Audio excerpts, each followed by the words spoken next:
Bem-vindo de volta, pessoal, ao Neutrality Studies. Hoje temos mais uma atualização com o Larry Johnson. Larry, seja bem-vindo de volta. Oi, Pascal Lotas. Obrigado por me receber.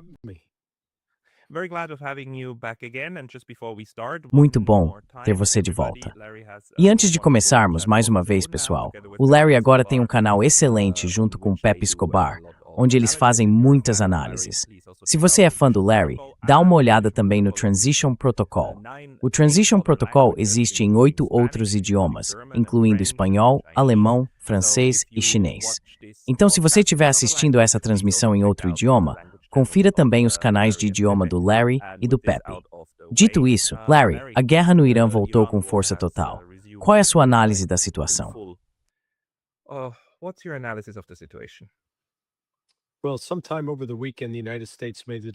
Bom, em algum momento do fim de semana, os Estados Unidos decidiram reativar as CATs, as equipes de ação de crise. Eu já tinha dito antes que enquanto essas equipes não estivessem ativas e operando, a chance de o país ampliar as operações de combate seria baixa. Pois bem, agora, pelo menos no CENTCOM, as CATs estão funcionando 24 horas por dia, 7 dias por semana. Isso sobrecarrega o pessoal que precisa fazer turnos de 12 horas, 12 trabalhando, 12 de folga. Então os Estados Unidos decidiram retomar a guerra. E eu acho que é uma decisão incrivelmente estúpida, porque o país não tem poder de combate suficiente para sustentar essa operação.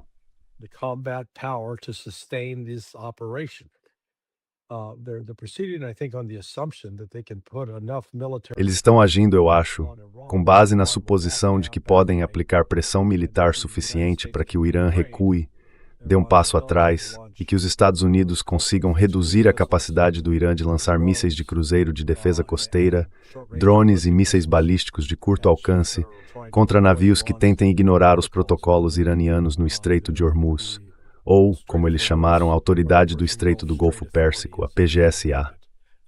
E, segundo essa autoridade, os protocolos são simples. Se você quiser atravessar o estreito sem problemas, envie uma solicitação.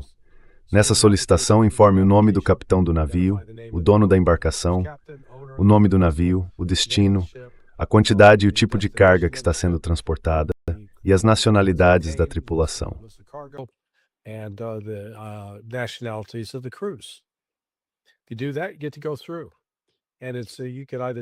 Se você fizer isso, pode passar. E aí você pode transitar. Se você fornecer essas informações, pode atravessar o Estreito do Irã, ou acho que da mesma forma, o Estreito de Omã. Mas os Estados Unidos têm jogado um jogo perigoso. Eles tentam infiltrar navios, mandam desligar o IS para que não possam ser identificados por nenhum sistema de posicionamento global e tentam cruzar esses estreitos. E o Irã deixou bem claro: qualquer navio que tentar evitar o cumprimento das regras, eles vão usar força. E já usaram força, o que os Estados Unidos acabam usando como pretexto para começar a atacar o Irã. Agora, o problema que os Estados Unidos enfrentam é que, segundo relatos, eles estavam usando lançadores HIMARS nos primeiros dias disso tudo. E o HIMARS lança 3 tipos de mísseis.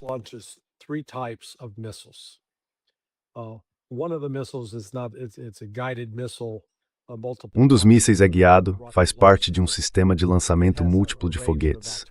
Ele tem um alcance de cerca de 38 quilômetros, então eles não estão usando esse. Tudo o que ele faria seria lançar mísseis e foguetes no mar. Eles têm alguns ataques MS, mas na verdade de Bahrein até Bandar Abbas é praticamente o alcance máximo, provavelmente até maior do que o alcance do ataque MS. Então eles realmente não podem usar o ataque MS, o que deixa como opção essa munição de ataque de precisão, um tipo de míssil.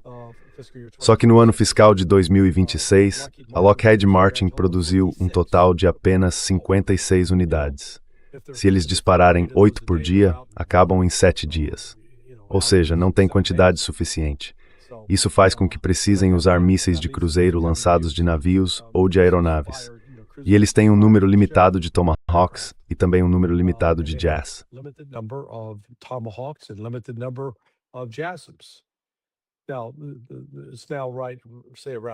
Agora, são cerca de 2.000 Tomahawks.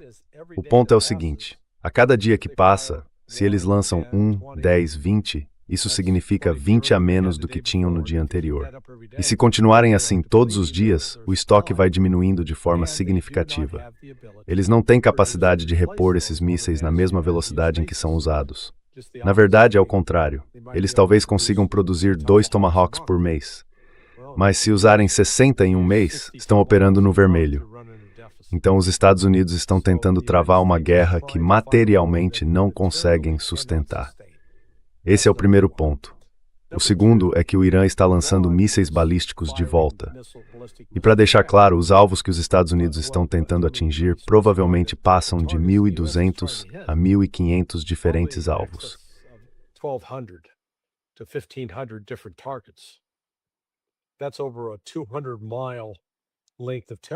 Isso é uma faixa de território de mais de 320 quilômetros.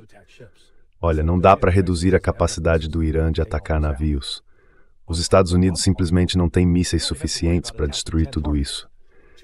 Já o Irã, por outro lado, só precisa se preocupar em atacar 10 alvos. 2 bases aéreas na Jordânia, Muafaqa al-Salti e a base aérea Príncipe Hassan. Tem uma base aérea nos Emirados Árabes, Al-Dhafra, tem Al-Udeid, no Catar, tem Isa, no Bahrein, e Isa Salman, no Kuwait. E ainda podem atingir o porto de Duqm, em Omã. E agora já atacaram Fujairah, nos Emirados, a instalação de petróleo. É isso.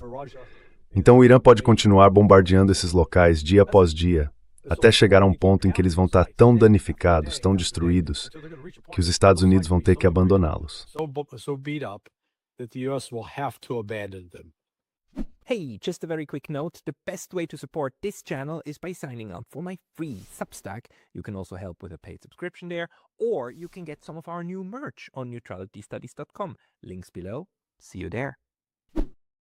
It seems so self-defeating and again, Parece algo totalmente autodestrutivo. E de novo, qual seria a estratégia para chegar a algum tipo de vitória? Agora a gente tem o Donald Trump até inspirando os iranianos, pela primeira vez. Acho que li um tweet do Sr. Abbas, o ministro das Relações Exteriores do Irã, dizendo que concorda com o Donald Trump. Ele concorda que quem garante a segurança no estreito deveria poder cobrar um pedágio, mas que ele, ou melhor, que eles, os iranianos, jamais cobrariam 20% do valor da carga, como o Trump acabou de sugerir. O que obviamente inspira o Irã, mas ele disse que seria algo mais como 1 ou 2%, o que ainda é uma quantia enorme, se a gente pensar no valor que esses navios transportam, certo? Muito mais do que os iranianos provavelmente estavam pensando em cobrar. Como é que o Trump chega a essa ideia de 20%? Primeiro, de que eles conseguiriam controlar esse comércio. E segundo, de que simplesmente caiam 20% do valor da carga. É uma loucura.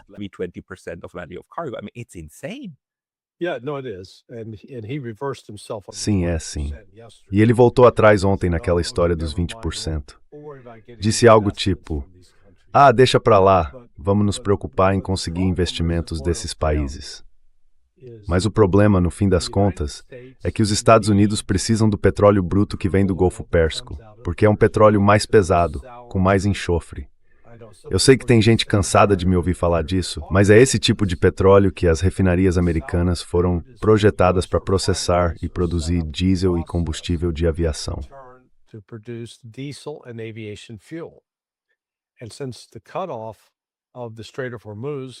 E desde o bloqueio do Estreito de Hormuz, já faz quase 5 meses, isso acabou gerando uma escassez mundial de diesel e de combustível de aviação civil. Então o preço do diesel agora está subindo. Está aumentando aqui nos Estados Unidos também. Já a gasolina não está subindo tanto, porque os Estados Unidos produzem bastante petróleo leve, com baixo teor de enxofre, e tem algumas refinarias que conseguem processar esse tipo de óleo. Muita gente olha para os contratos futuros de petróleo e pensa, o preço subiu, esquece os futuros do petróleo. O que importa é a oferta de diesel e de combustível de aviação. Essas faltas, sim, são o que destroem as economias.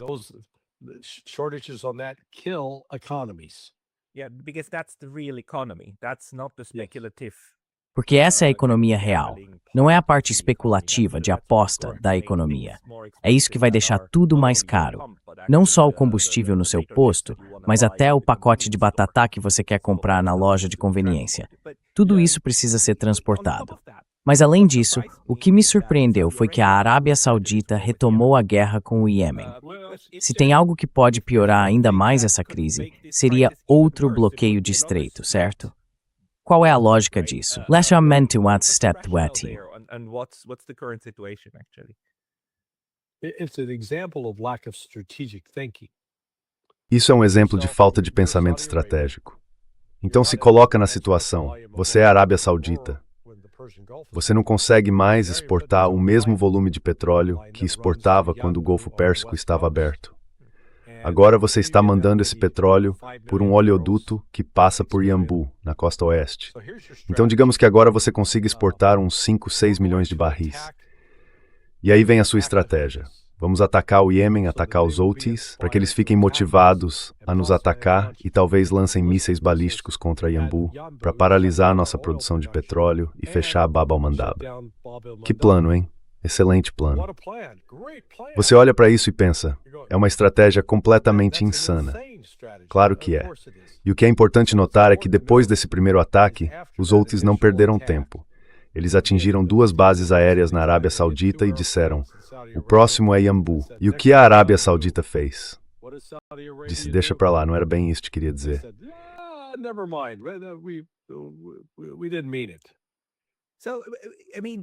Quer dizer, eles atacaram o aeroporto de Sanaa, basicamente só para atrapalhar a delegação que foi ao funeral do Khamenei, no Irã. Sério, o que foi isso? É uma coisa tão idiota de se fazer.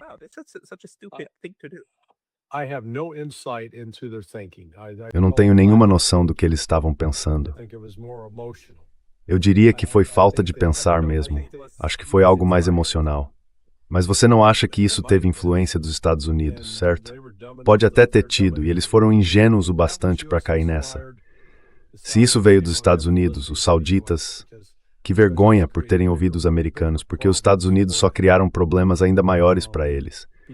Mas, pelo que eu entendi, os paquistaneses, o Azim Munir, entrou em contato com o MBS e basicamente disse, o que diabo você está pensando? O que você está fazendo? Vocês vão se prejudicar sozinhos. Parem com isso. Os sauditas pararam. Eles não retomaram os ataques. E os outros estão segurando sem fechar o Bab al-Mandab.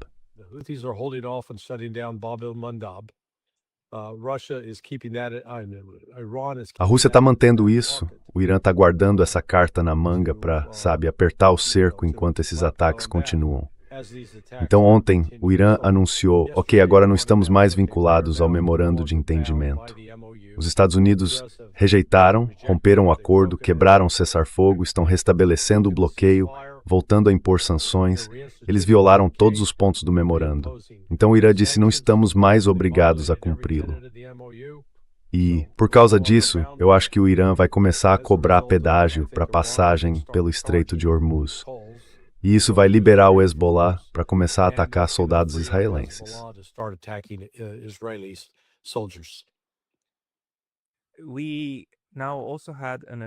A gente teve agora também um anúncio de Oman, que sempre foi muito cuidadoso, nunca se arriscou demais. E o que eles disseram foi que a maior ameaça no Golfo, ou para os países do Golfo, na verdade não é o Irã, e sim Israel. Isso me surpreendeu bastante.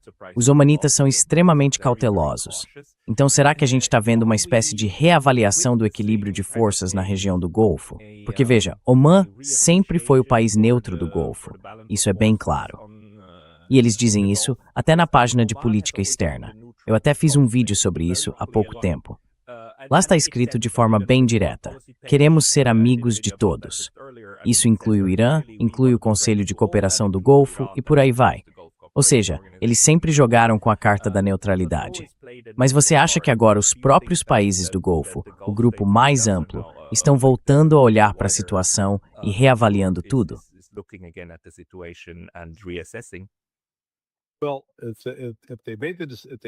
Bom, se eles fizeram essa aposta, tudo bem.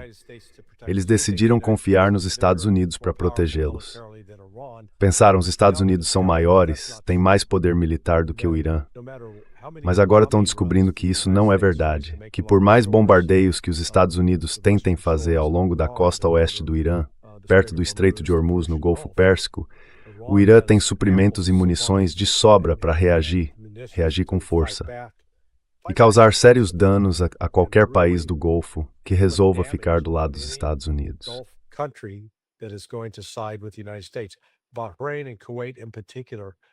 O Bahrein e o Kuwait, em especial, estão pagando um preço muito alto. É interessante notar que, apesar da decisão estúpida dos sauditas em relação aos Houthis, eles estão meio que ficando de fora dessa, mantendo um perfil discreto. Eles entendem que, se não se alinharem com o Irã pode realmente prejudicá-los, porque também pode atingir aquele oleoduto que vai de leste a oeste. Então eu acho que os sauditas têm sido extremamente cautelosos. Poxa, a situação tá ruim mesmo quando até Israel diz para os Estados Unidos: ei, parem de voar com seus KC-135 por aqui.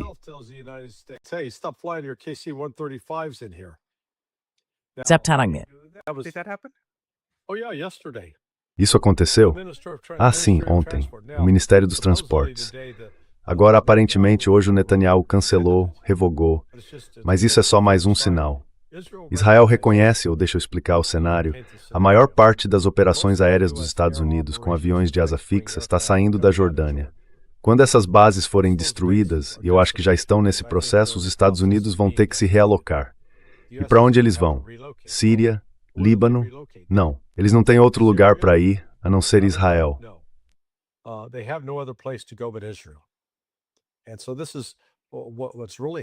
Então, o que realmente aconteceu na última semana foi o seguinte: o Irã está fazendo o movimento final para forçar os Estados Unidos a saírem militarmente do Golfo Pérsico. Os americanos não vão conseguir entrar e estabelecer uma presença significativa lá.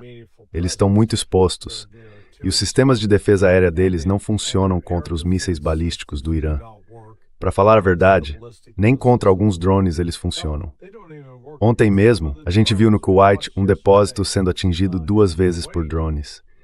E teoricamente os mísseis PEI conseguir derrubar esses drones. Pois é, falharam nisso.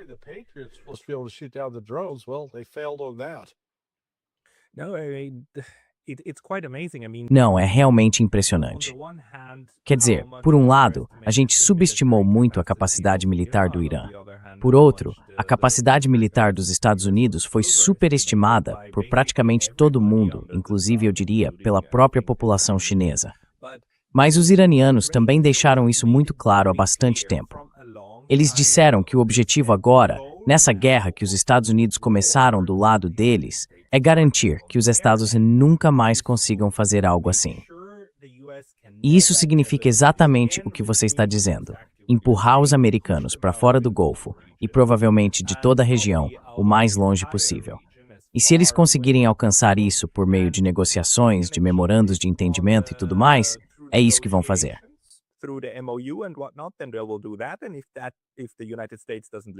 E se os Estados Unidos não cumprirem as promessas que fizeram lá, então eles vão fazer isso de outra forma. Vão implementar isso militarmente. E agora, os Estados Unidos decidiram que querem que essa política em relação ao Irã seja aplicada pela via militar. Quer dizer, de novo, isso parece tão autodestrutivo, ainda mais porque você mesmo destacou que os Estados Unidos não têm os recursos necessários para impedir que isso aconteça. Então, você vê algum outro tipo de justificativa militar que os Estados Unidos possam ter agora, que a Casa Branca possa ter, para tentar usar essa campanha de bombardeios como uma moeda de troca, para conseguir um memorando de entendimento melhor, ou talvez algo que a gente ainda não esteja percebendo.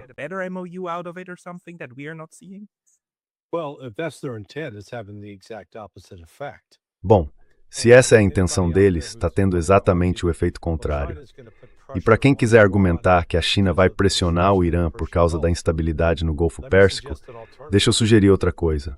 A China está bem satisfeita com isso. Sabe por quê? Porque cada míssil Tomahawk, cada míssil JASSM que os Estados Unidos disparam contra o Irã, é um míssil a menos que poderia ser disparado contra a própria China. A China está usando o Irã como um intermediário para desgastar a capacidade de combate dos Estados Unidos. Eu acho que é isso que está acontecendo agora.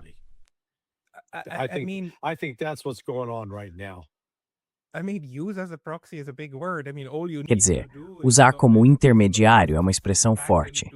O ponto é que, na prática, basta cruzar os braços e não fazer nada, certo? Você nem precisa investir em nada, nem precisa avisar ninguém. Os Estados Unidos estão fazendo tudo por Irã e por China para que o Irã acabe servindo como intermediário e retire esses mísseis e capacidades militares que poderiam ser usados contra a China. O que, aliás, muita gente em Washington já disse que gostaria de fazer. E agora, os neoconservadores estão furiosos porque os neoconservadores anti-Irã acabaram vencendo e fizeram com que o arsenal fosse usado contra Teherã em vez de Pequim.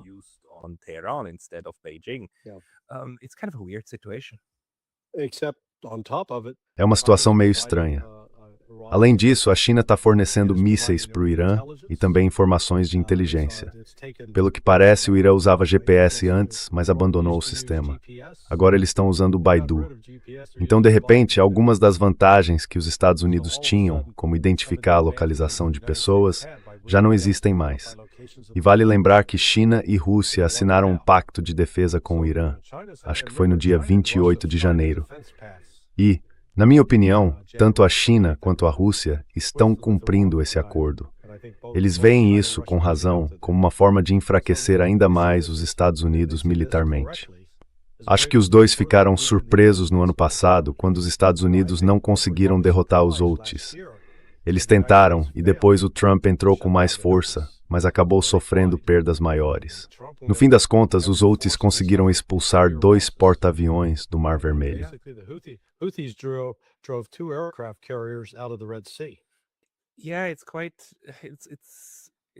É bem surpreendente que agora, nos anos 2020, esteja ficando claro que a era das grandes marinhas acabou, né? Antes, a marinha podia entrar, vencer uma guerra, e depois era só ocupar o Iraque ou qualquer outro lugar, depois de bombardear de todos os lados. Mas hoje em dia não funciona mais assim. O que me surpreende, na verdade, é que os Estados Unidos parecem não ter as mesmas capacidades de drones que o Irã. A gente não viu uma mudança desses mísseis, que agora a gente sabe que são caros demais para o resultado que entregam, para uma estratégia mais barata, baseada em drones e produção em massa. Porque foi isso que aconteceu na Ucrânia, certo? A Ucrânia agora está enfrentando a Rússia com drones. Então, por que os Estados Unidos não estão fazendo o mesmo?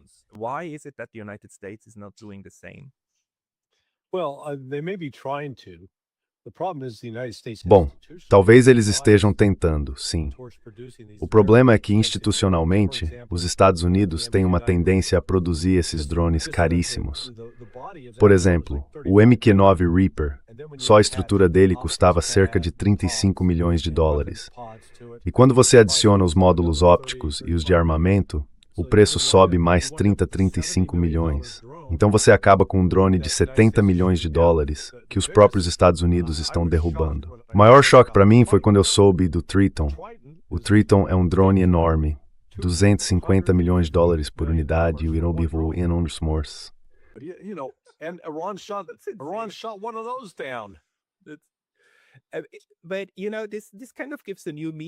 Mas sabe, isso dá um novo significado para a sigla MIC, né?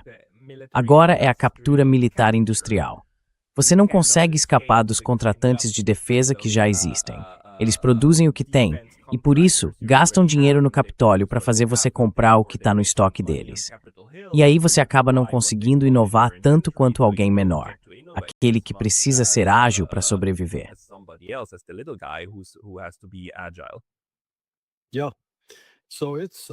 Então, quer dizer, é realmente uma combinação de bagunça estratégica e tática para os Estados Unidos.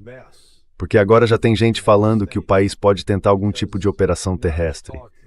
Olha, eu espero muito que isso não aconteça, porque tudo que isso vai fazer é acabar com um monte de jovens americanos mortos.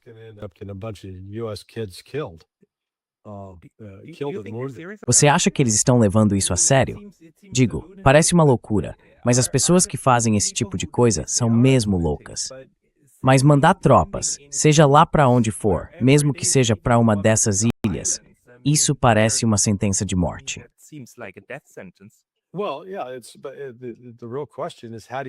Bom, a verdadeira questão é, como levar eles até lá?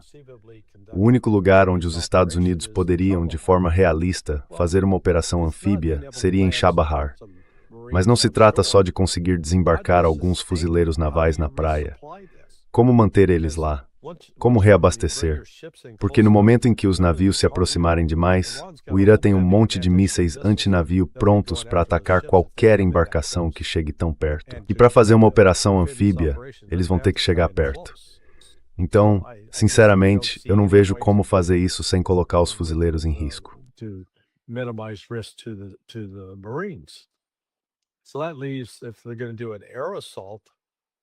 Então, isso significa que, se eles forem fazer um ataque aéreo na ilha de Qeshm, ou em Kish, ou em Karg, de novo, você joga os soldados lá, mas eles só conseguem levar uma certa quantidade de água. Eu garanto que eles vão levar o suficiente para se manter no máximo meio-dia. E aí, como é que faz para reabastecer a água? Tem que levar paletes de água. E isso é pesado. Qualquer pessoa que já foi a uma loja comprar uma caixa de garrafas d'água sabe, aquilo pesa uns 20 quilos. Agora multiplica isso por 100 caixas. De repente você está carregando quase 1 tonelada de água. E onde é que você vai guardar tudo isso? Vai ficar lá debaixo do sol quente e você vai acabar com água quente em garrafa. Talvez dê até para colocar uns saquinhos de chá e fazer um chá, quem sabe. Então a logística disso é simplesmente absurda.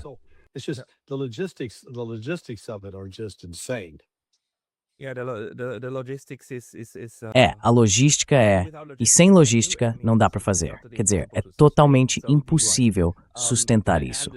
Certo, e não vamos esquecer, estamos na segunda metade de julho, indo para agosto. Tá um calor insuportável, tipo mais de 40 graus Celsius, 50 graus Celsius ou mais. Em excesso é. Então, tudo isso parece indicar que, seja lá o que for essa atual campanha de bombardeios, para mim, não pode ser mais do que uma tentativa de conseguir uma posição melhor na mesa de negociações. Quer dizer, não existe uma forma realista de fazer qualquer coisa, a menos que alguém esteja, de novo, pensando em usar uma bomba nuclear contra o Irã. Mas mesmo assim, o Irã já deixou bem claro que sobreviveria a um ataque nuclear e que depois disso acabaria com Israel. Eles deixaram isso muito claro. E existem maneiras de acabar com Israel, como bombardear a usina de dessalinização ou o complexo nuclear que eles têm no deserto de Negev. Existem formas de fazer isso. Então, o quão insanas você acha que estão as discussões agora, na sala de situação, entre as pessoas que tomam as decisões?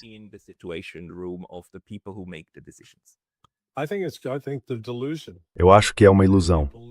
Eles acreditam nas próprias bobagens. Acham que somos tão poderosos, que o Irã é tão fraco.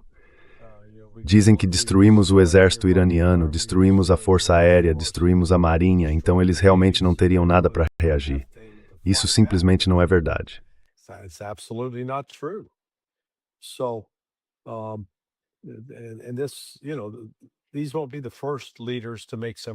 Esses não seriam os primeiros líderes a cometer um erro grosseiro de cálculo sobre as capacidades do outro lado. Quer dizer, é só olhar para a decisão de Hitler de invadir a União Soviética lá em 1941. Pois é, deu super certo, né? Ótima escolha. Então, eu acho que os Estados Unidos estão apostando na ideia de que conseguem destruir mísseis e drones iranianos o suficiente para enfraquecer o Irã, a ponto de o Irã dizer, ok, a gente desiste. Mas isso não vai acontecer. Os Estados Unidos não têm poder de combate para fazer isso. E a capacidade de produção do Irã para repor o que for destruído continua intacta, porque tudo fica em instalações subterrâneas.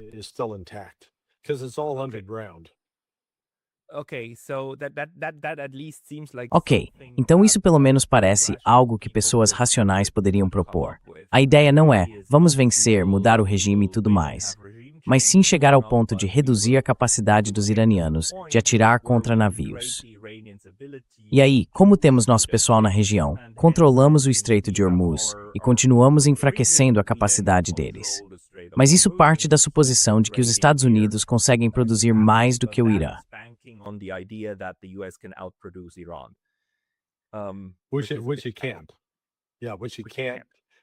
O que não dá. É o que não dá. Simplesmente porque esses mísseis e drones de alta precisão precisam de minerais raros. A China parou de exportar esses minerais, então há uma escassez de fornecimento. E os Estados Unidos, a gente tem os minerais brutos aqui no país. O que a gente não tem é o processamento, certo? O processamento é caro, causa algum impacto ambiental e levaria, sei lá, 1 ou 2 anos para colocar uma planta de processamento em funcionamento. Agora, não quer dizer que os Estados Unidos não possam criar uma alternativa ao fornecimento chinês. Mas, por enquanto, os chineses controlam o tungstênio, controlam o galho, que são 2 elementos essenciais, e também os ímãs usados nesses sistemas de guiagem de precisão. A China tem o monopólio disso.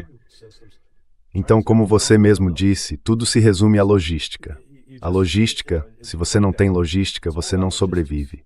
The logistics, if you don't have the logistics, you don't survive. No, you can't keep the chain up, right? You can't. Não dá para manter a cadeia funcionando assim, né? É preciso ter um jeito de realmente levar as coisas até quem vai colocar isso em prática. Qual você acha que é o prazo até os Estados Unidos ficarem com tão poucas armas, mesmo das mais simples, que simplesmente não consigam mais disparar? Porque, pelo que eu entendi, a ideia do memorando de entendimento era chegar a uma pausa na fase cinética da guerra e depois tentar abrir uma segunda rota de transporte pelo Estreito de Hormuz, certo? Ir avançando aos poucos, fatiando o processo, até conseguir fornecer, digamos, a rota sul seria a rota dos Estados Unidos e a rota norte controlada pelo Irã seria da Arábia Saudita. Aí já não faria tanta diferença assim.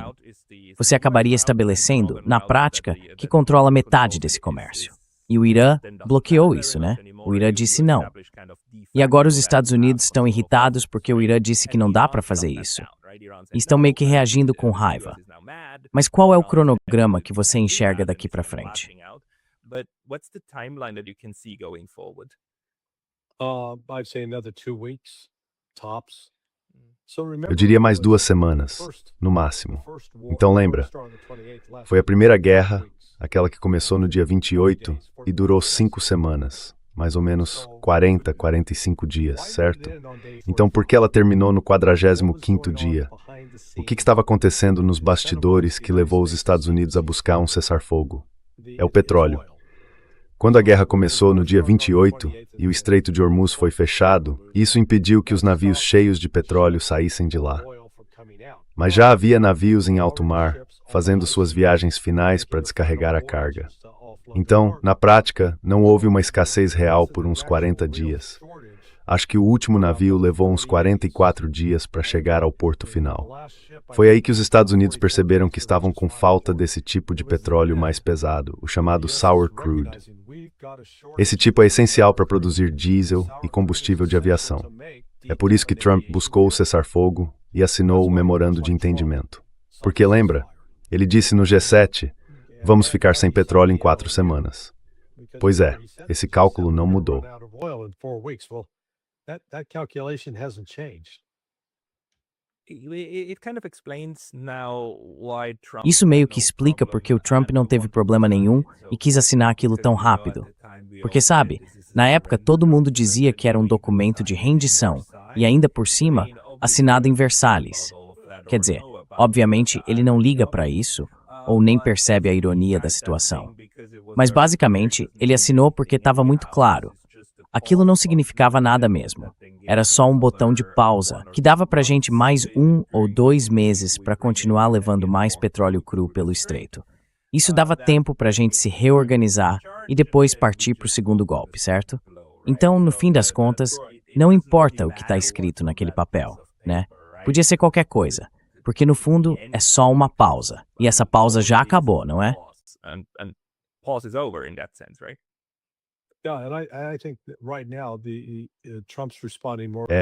E eu acho que agora o Trump está reagindo mais à pressão de Israel, dos grupos pró-sionistas dentro do governo dos Estados Unidos e também dos pró-sionistas que contribuem para a fortuna dele, digamos assim. Mas ninguém realmente sentou com ele para explicar quais são as limitações logísticas. Agora, eu não sei qual é o estoque de mísseis HARM. Esse é outro ponto. O HARM pode ser acoplado a drones e aviões, pode ser disparado. Então, não é que os Estados Unidos estejam totalmente sem. Mas a questão é que esses estoques estão sendo drenados. E a cadeia de suprimentos não está preparada para repor o que é usado. Sabe, uma coisa é você disparar 10 desses mísseis por dia, mas produzir 20 por dia. Aí tudo bem. Você dispara 10, mas fabrica 20. O que está acontecendo é que eles estão disparando 8 ou 10 por dia e conseguem produzir talvez 8 por mês.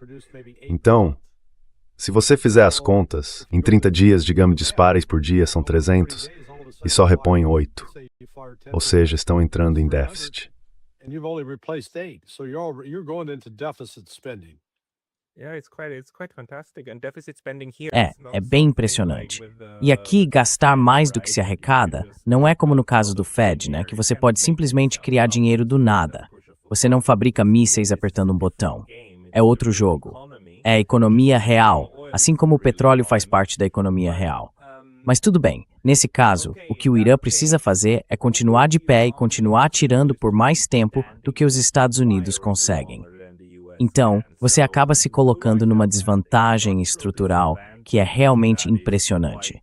Especialmente para um país, para um Estado, com uma força militar tão experiente quanto a dos Estados Unidos.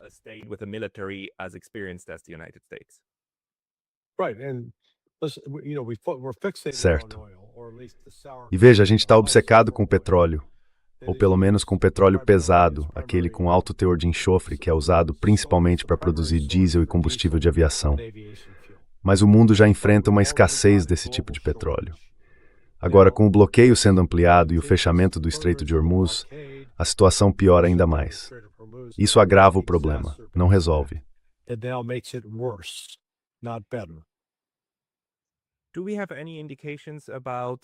A gente tem algum sinal de que, sabe, está começando a vir pressão dos aliados, da Europa e do Japão. Digo, o Japão está bem insatisfeito com isso. Eles também vão acabar enfrentando escassez de algo que não tem absolutamente nada a ver com eles. Pelo contrário, há muito tempo, tentam manter uma relação mais ou menos decente com o Irã. Os europeus também, né? Estão numa situação bem complicada. A gente ouve alguma coisa, algum sinal de que, digamos, está rolando uma revolta nos satélites. Ainda não.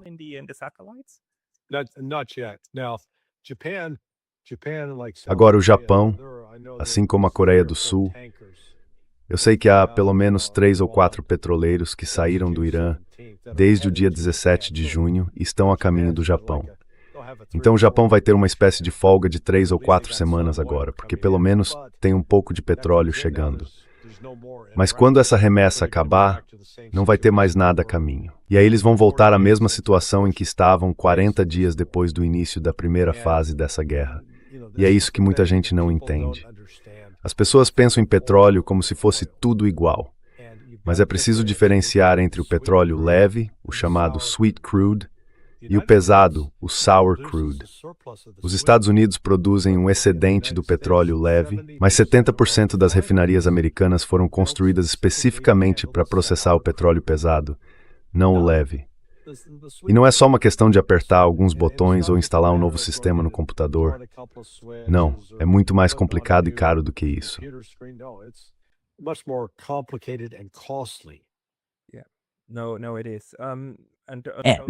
É sim. E essas são limitações reais, de verdade. Não é algo que você possa simplesmente apertar um botão e mudar. Talvez só um último assunto para encerrar. O que você acha dos Estados Unidos praticamente declararem guerra ao direito internacional, ao divulgar aquela nota dizendo que vão usar toda a estrutura do governo contra o Tribunal Penal Internacional? Isso soa. Quer dizer, está em linha com o que eles já vinham fazendo. Mas o fato de o Rubio anunciar isso de forma tão aberta, dizendo que estão tentando destruir o tribunal, é algo bem sério.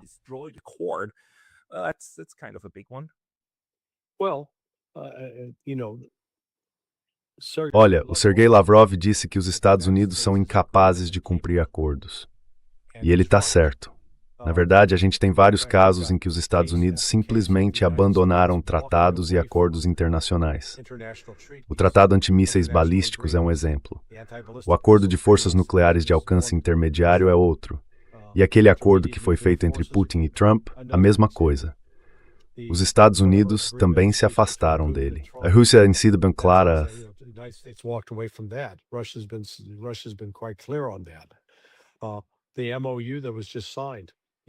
O memorando de entendimento que acabou de ser assinado Os Estados Unidos violaram cada parágrafo desse memorando. Então veja bem, se outro país disser, podemos negociar com os Estados Unidos com base em quê? Qual é a evidência disso? As evidências mostram exatamente o contrário. Os Estados Unidos desrespeitam o direito internacional, ignoram completamente o direito internacional. Isso é o assassinato de um líder estrangeiro. E estão todos indignados porque, o Irã pode assassinar Donald Trump.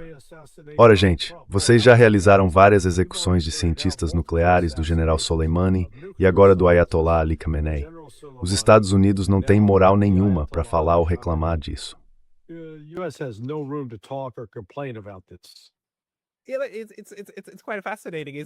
É bem fascinante, não é? Tipo assim, agora a gente precisa fazer um contra-ataque porque alguém disse que talvez tentasse nos assassinar, vindo do cara que assassinou o outro, que sequestrou o sujeito na Venezuela, que ameaça todo e qualquer dignitário que não esteja do lado dele, certo? Que chega a dizer abertamente que pode matar os diplomatas deles no caminho de volta para casa. É impressionante, mas mostra bem essa ideia de impunidade, né? A gente pode fazer o que quiser porque é soberania dos Estados Unidos. E se qualquer um deles sequer pensar em fazer algo parecido, bom, aí é pisar em armas nucleares. Quer dizer, é esse o jeito de pensar, não é?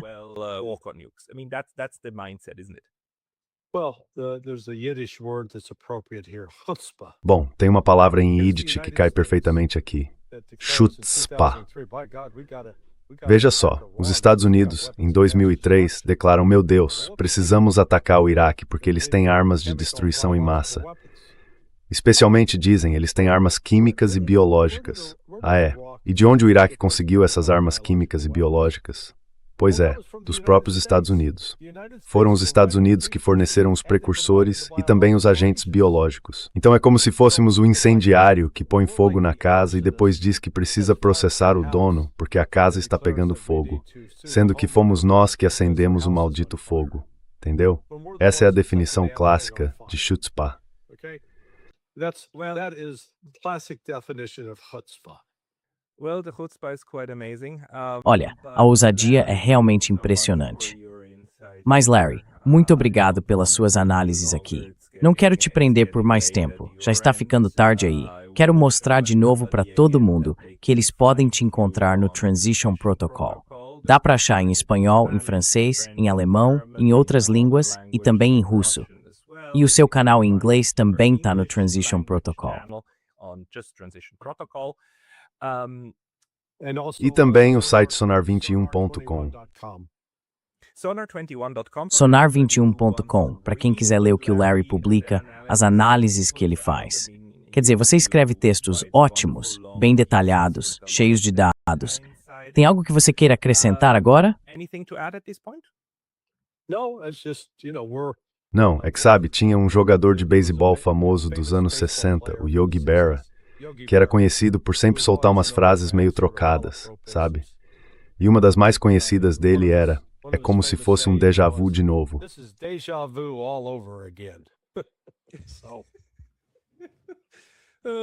Os Estados Unidos. É como um déjà vu de novo. Larry Johnson, muito obrigado pelo seu tempo hoje. Oi, Pascal Otaz, muito obrigado.